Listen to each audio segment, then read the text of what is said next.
크게 아멘으로 화답합니다. 할렐루야. 따라 하시겠습니다. 신본주의의 선 느헤미야. 신본주의의 선 느헤미야라는 제목으로 말씀 전합니다. 느헤미야라는 사람이 있었습니다. 그는 페르시아 왕 아닥사스다의 술 맡은 관원이었습니다. 그는 BC 444년 유다 지역을 통솔하던 총독이었습니다. 그는 총독의 자격으로 왕의 허락을 받고 예루살렘으로 갑니다. 그가 예루살렘으로 갔던 상황은 녹록치 않았습니다. 12년 전 에스라가 예루살렘 성벽을 재건하려 했습니다. 그러나 반대 세력에 의해 성벽 재건이 중단된 상태였습니다. 이때 느헤미야는 왕의 조서를 무기 삼습니다.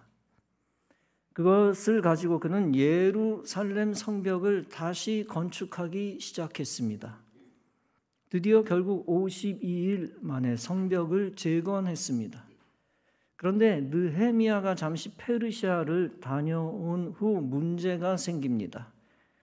하나님께 바른 신앙을 맹세했던 백성들이 타락합니다.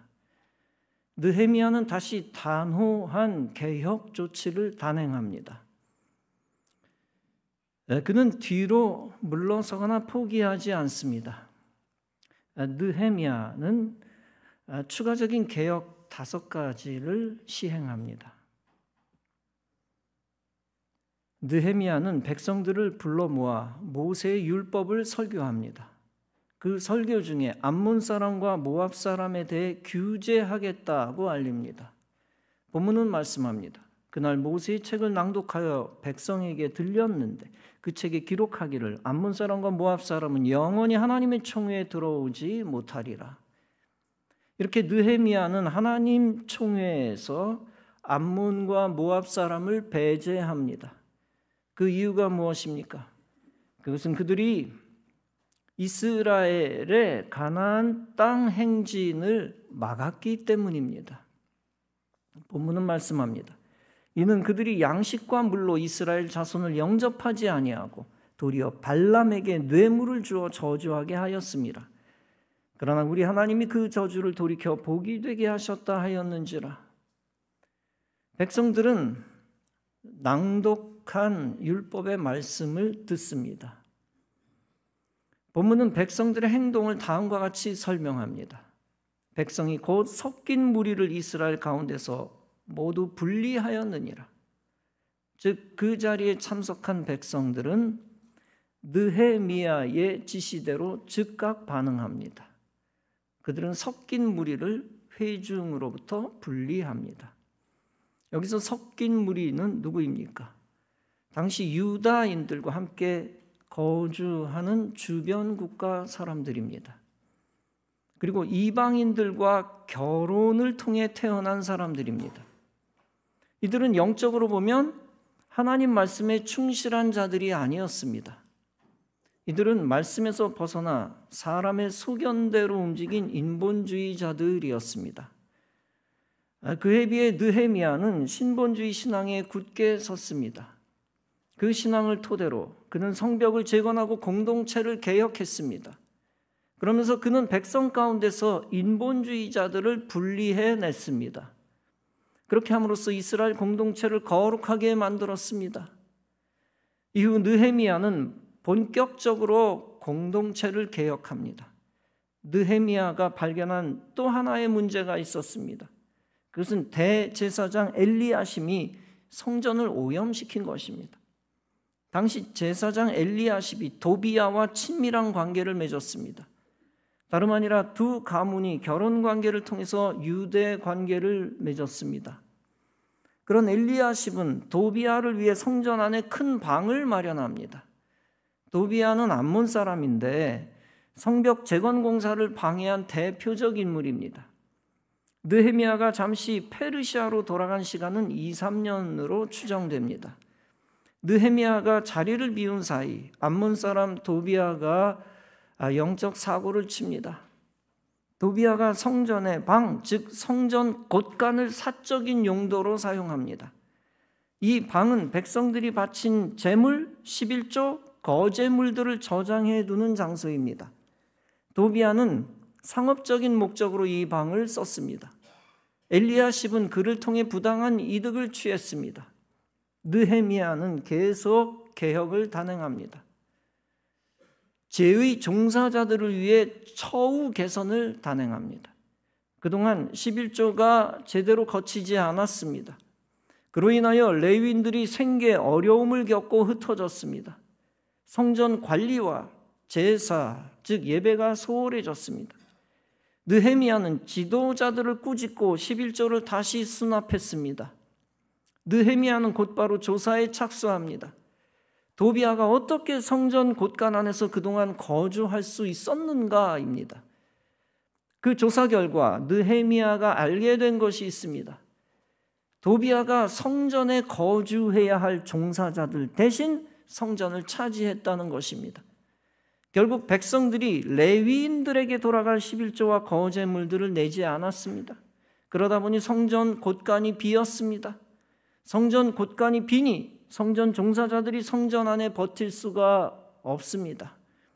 레위인들과 성전 일을 하는 사람들은 성전 밖으로 나갔습니다. 그곳에서 자신들이 직접 생계를 유지하기 위해 농사를 졌습니다. 느헤미야는 이 사태에 대한 책임을 민장들에게 묻습니다. 그들이 성전 운영을 제대로 다 하지 못한 것을 느헤미야가 꾸짖습니다. 이후 백성들이 다시 곡식, 포도주, 거름의 11조를 성전에 가져옵니다.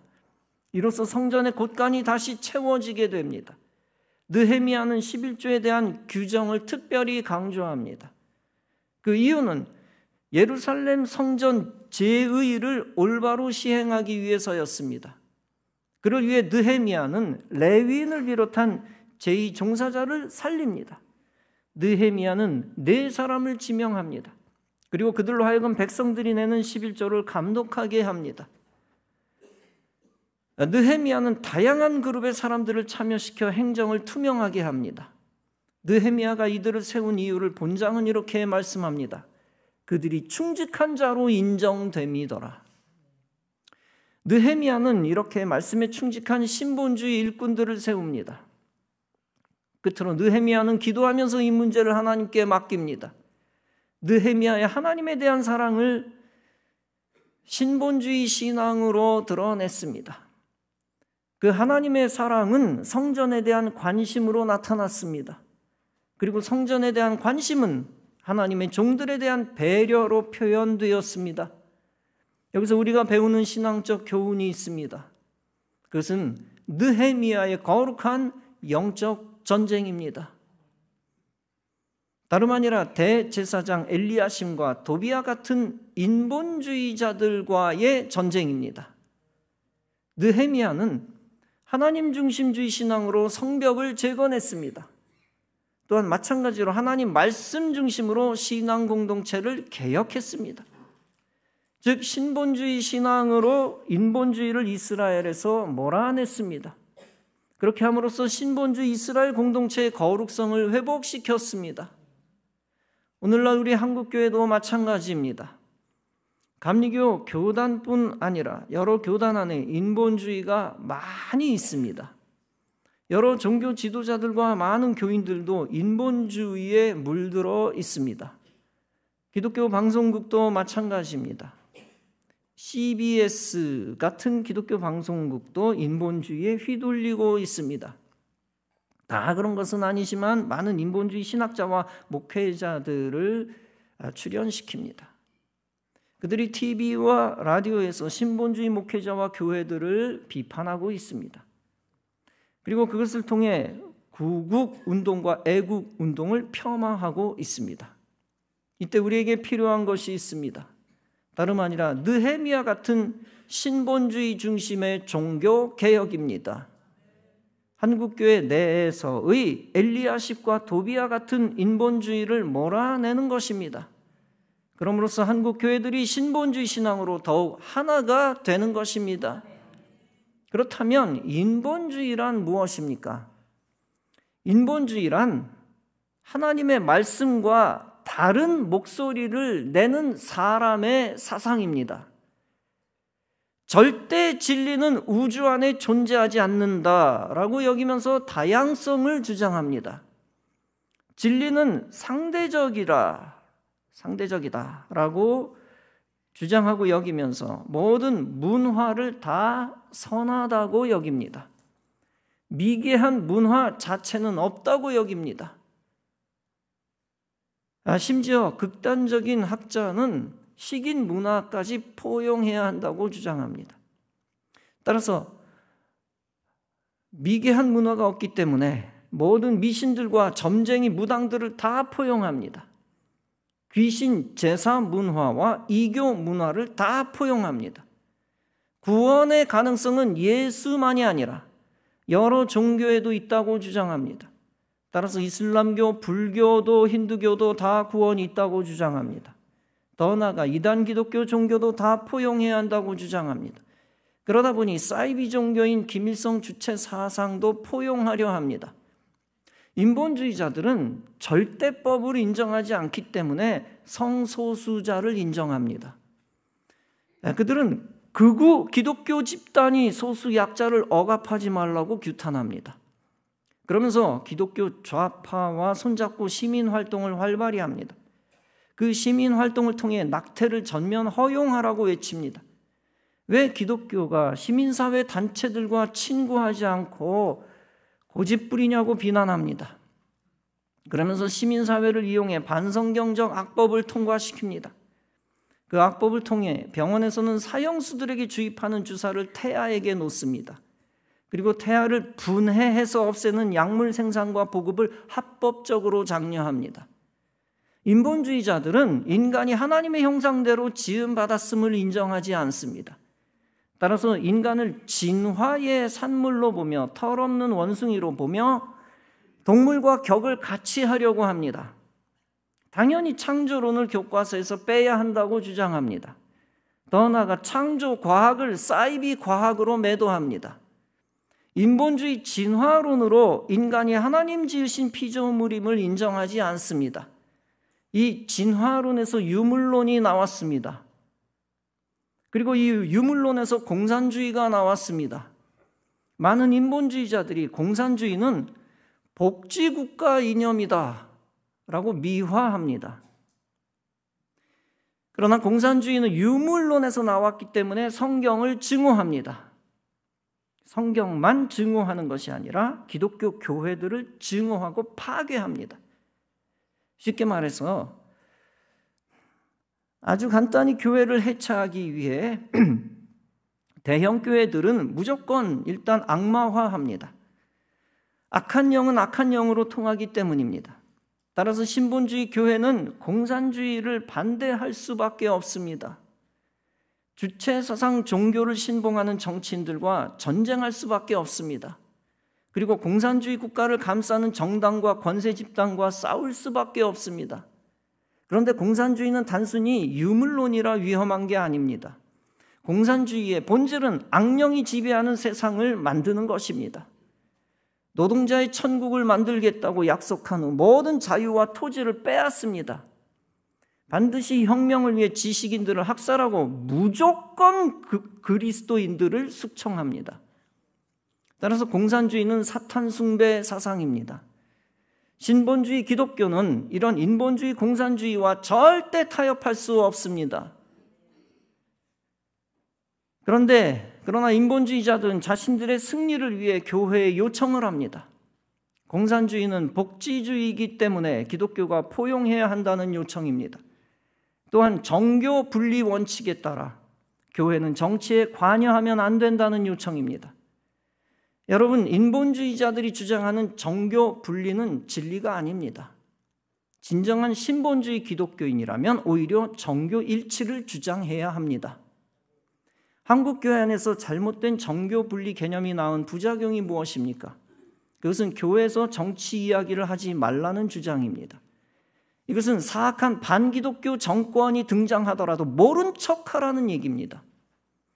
여러분, 느헤미야가 성벽을 재건하면 뭐합니까? 예루살렘 성벽을 재건하듯 새 성전을 세우면 뭐합니까? 오히려 세속적 인본주의자들이 성전에 가득 채워지면 다 헛된 일입니다. 새 성전에는 분명히 새로 들어오는 신자들과 불신자들이 많을 것입니다. 수평이동 신자들과 교회에 관심 있는 불신자들이 계속 들어올 것입니다. 그러나 우리의 신앙이 느헤미야와 같지 않으면 우리는 도비야로 변질됩니다. 왜 11조를 내야 돼?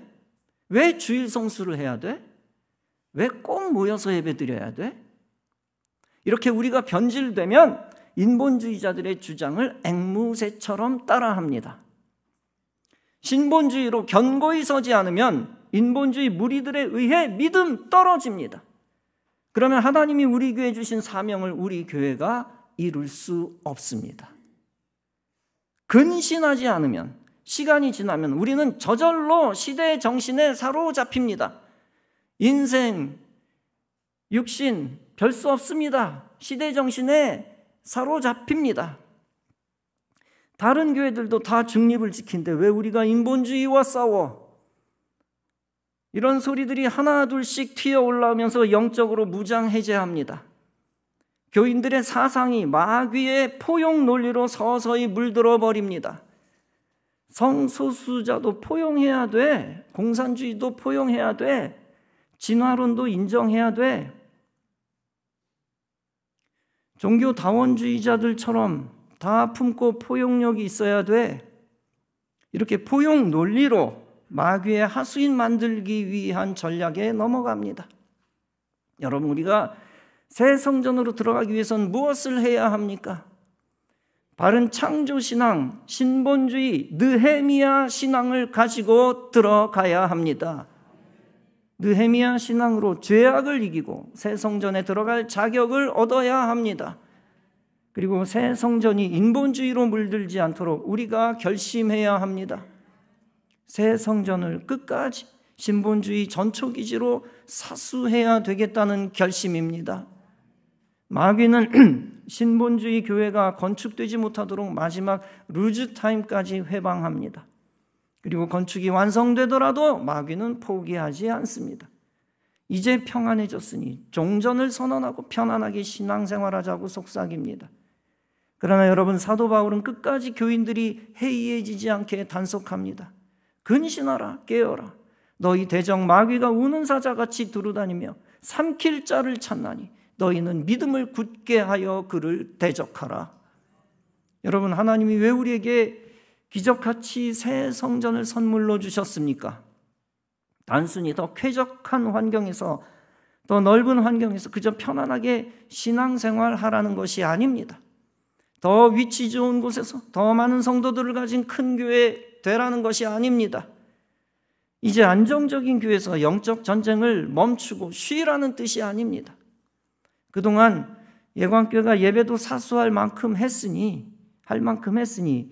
이제 외연을 확대하라는 뜻이 아닙니다. 이제 신본주의 교인들 외 인본주의 교인들을 채워 넣으라는 뜻이 아닙니다. 우리는 하나님이 새 성전을 선물로 주신 이유를 망각해서는 안 됩니다. 그 근본적인 이유와 목적이 무엇입니까? 새 성전을 더 철저한 영적 훈련소로 만들라는 것입니다. 더 많은 그리스도의 군사, 더 큰 그리스도의 용사들을 길러내라는 것입니다. 예배 못 드리고 방황했던 가나안 교인들을 정식 교인으로 만들라는 것입니다.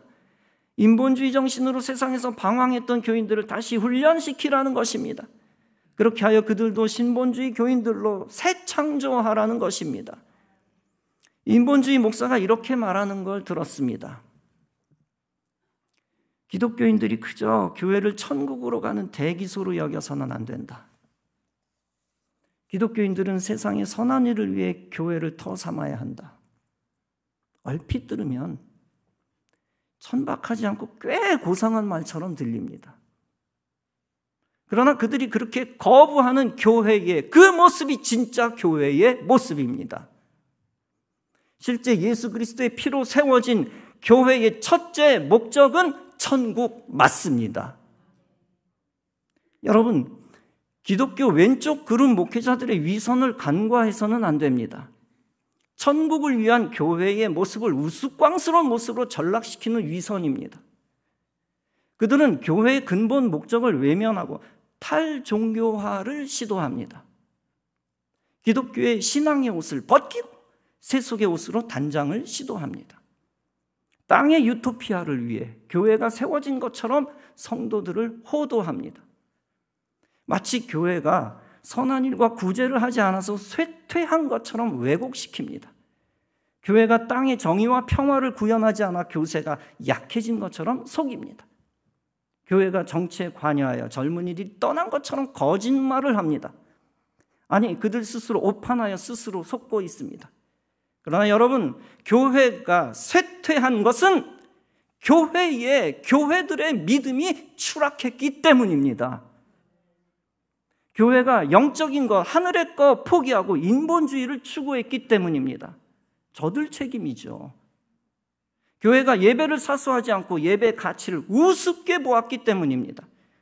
교회가 말씀에 순종하지 않고 행정당국의 명령에 순응했기 때문입니다. 그렇게 하여 교회들이 다 반토막이 난 겁니다. 결론적으로 교회가 신본주의에 안 서고 인본주의에 섰기 때문입니다. 인본주의자들은 적반하장으로 복음주의에 교회 쇠퇴의 혐의를 뒤집어 씌웁니다. 하나님 명령을 따르는 신본주의를 극단적 암적 집단으로 매도합니다. 그러나 영적 분별력으로 보면 왼쪽 인본주의가 도려내야 할 암적 집단입니다.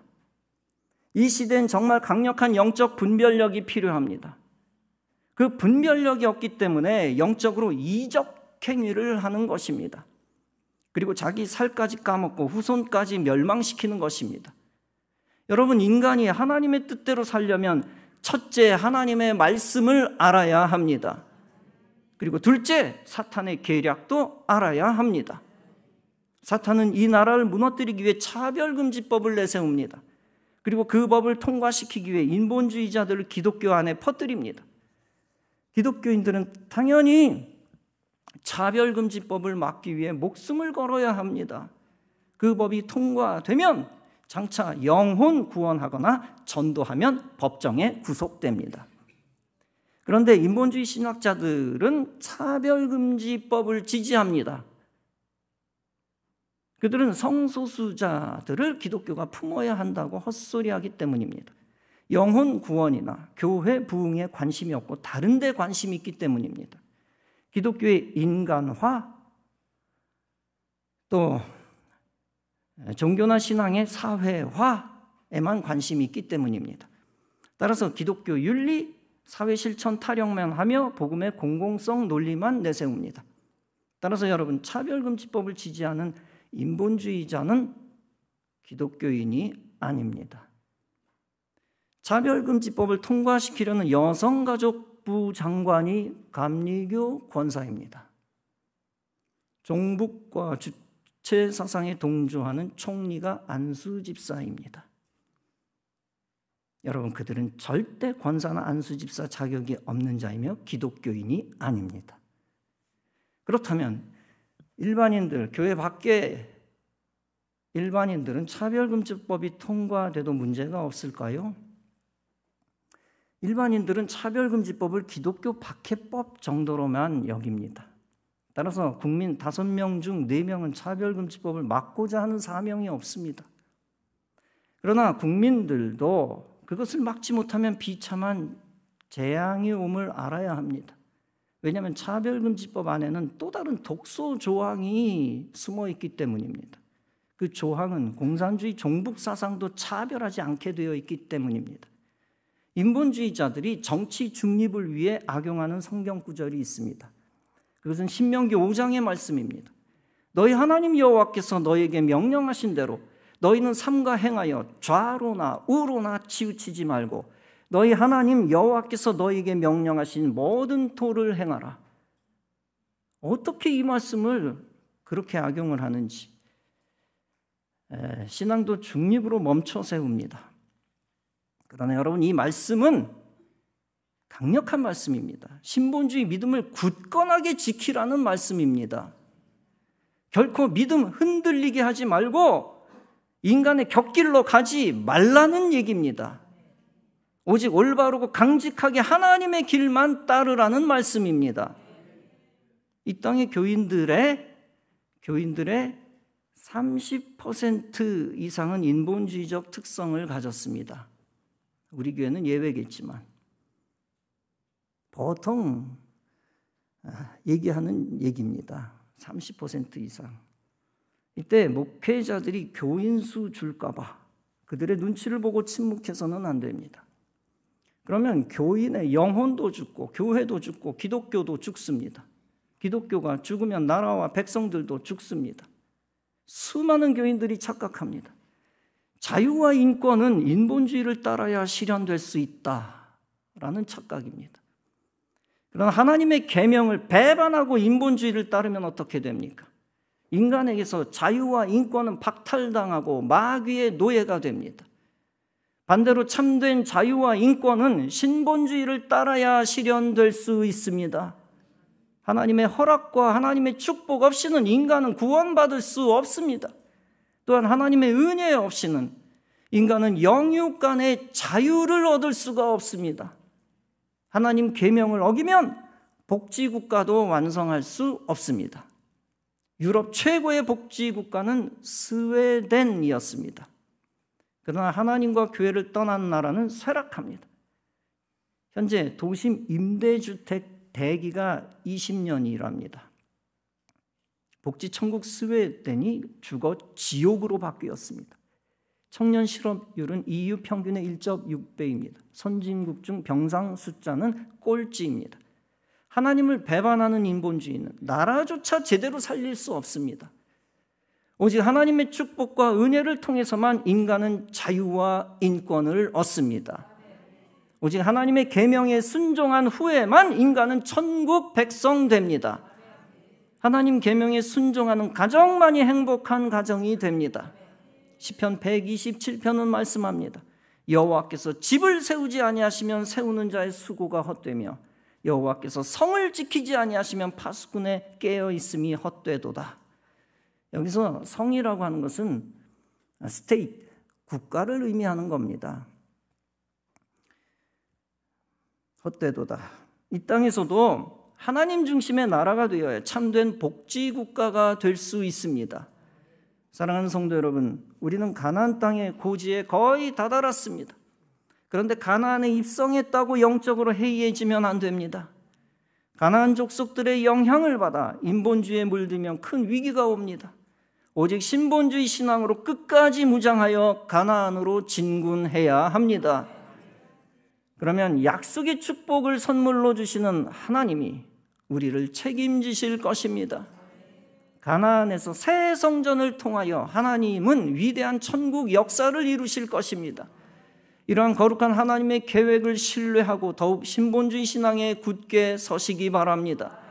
그렇게 함으로써 가정과 교회와 도시와 나라를 하나님 나라로 만들어 이 땅의 어둠에 거한 백성을 빛으로 인도하고 하나님께 무한 영광 올려드리는 우리 애광교회 온 성도들 다 되어지시기를 주님의 이름으로 축원합니다. 기도하시겠습니다.